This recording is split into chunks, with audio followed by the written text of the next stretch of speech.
Alors, sémite ou pas sémite?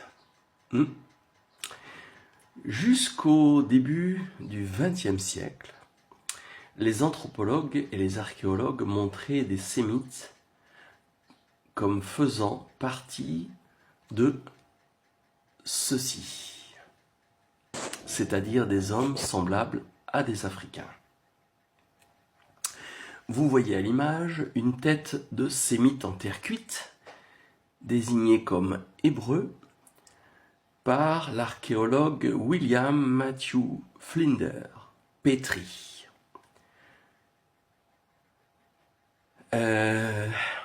Cette tête est au musée Petrie d'archéologie égyptienne à Londres.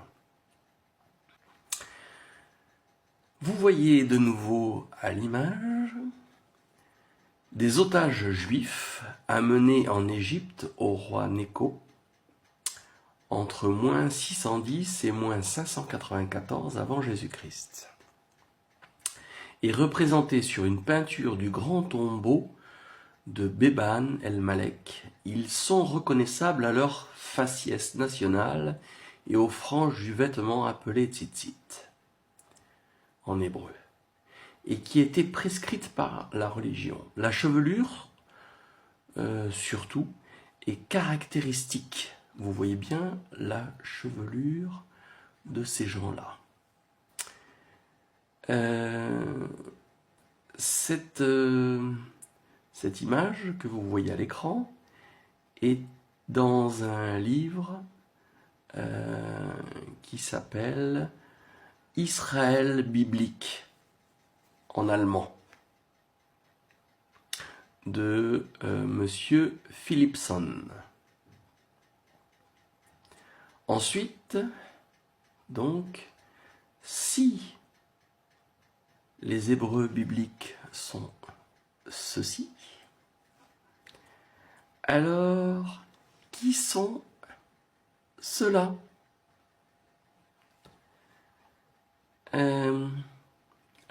C'est une bonne question, n'est-ce pas? Ensuite, vous avez cette carte que vous voyez apparaître à l'écran, qui est exposée à Harvard, à l'université de Harvard.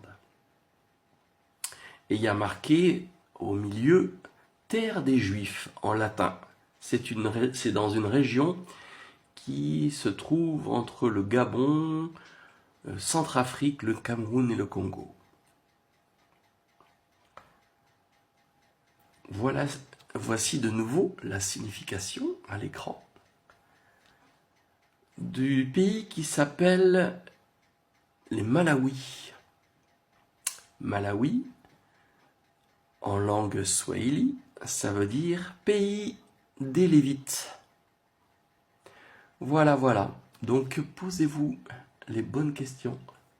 Jusqu'en 1910, les livres d'archéologie et d'anthropologie désignaient les Hébreux comme étant des gens qui étaient en tout comparables à des Égyptiens anciens. Voilà. Je ferai une autre vidéo plus complète sur ce sujet.